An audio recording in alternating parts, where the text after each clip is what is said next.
Cases of Lyme disease rose 44% from 1999 to 2019. That's according to the CDC. And now research shows more than 14% of the world's population may have had Lyme disease at some point. Dr. Kumar joins us this morning to talk more about the explanations behind the increase and how to protect yourself from it. Dr. Kumar, good morning. How are you?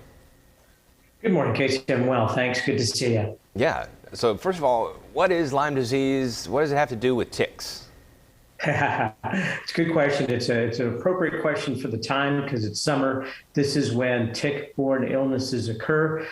We are hiking. Well, if it's cooler, we would be hiking. But we travel to hike and we go into the woods, we go into forests and we hike. And if you're not wearing long pants with your socks over them and wearing insect repellent, particularly around your ankles, then you're vulnerable to getting tick bites. Ticks usually climb on other rodents like deer, rats, and all these other rodents that are in the forest and the woods, and particularly off the deer ticks. They can jump on you and bite you, and if they bite you, they, in the case of Lyme disease, can insert a bacteria called Borrelia burgdorferi. Now, Borrelia burgdorferi is the cause of Lyme disease, and the symptoms can be indistinguishable from any other infection: fever, headache, chills, but there should be a characteristic rash, a target lesion rash. There's a little center red spot in there, and that's the telltale sign of Lyme disease.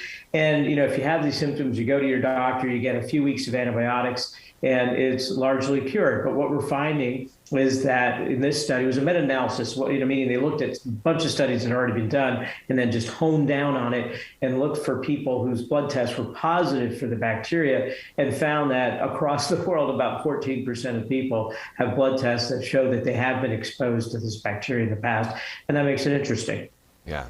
I recently was in my backyard. I was blowing up a kiddie pool, and I got what I guess is red bugs, which is a Central Texas thing, just all over my legs, so painful. That's different, right? What's the difference between that and Lyme disease and tick bites? Yeah, so what you encountered was a contact reaction to a chemical injected by these ants. There was no infection involved in that. But if it broke the skin and you got something into that broken skin, you're vulnerable to infection. But what Lyme disease is a specific bacterial infection that when the tick bites you, it inserts this bacteria into your bloodstream, and that's how you get it. And it's a different kind of experience. It's a systemic experience. You can experience it all over your body, whereas what you got was a contact rash right where you got bit. Now, the reason it's important is not just the prevalence, the 14%, it's that so many people claim, whether it's accurate or not, to have chronic Lyme disease. So there's a certain percentage of people that have post-treatment Lyme disease syndrome, and many people attribute their fatigue and all of these things to Lyme disease.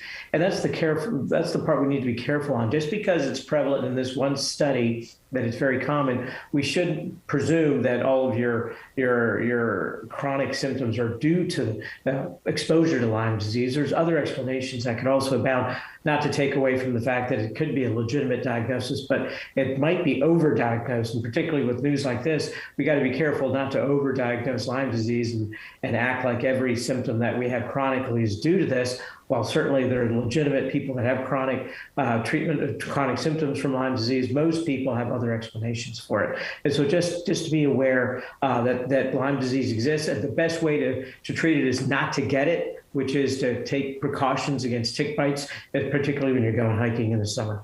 Yeah, that's good information, especially for the summer. Dr. Kumar, thank you so much.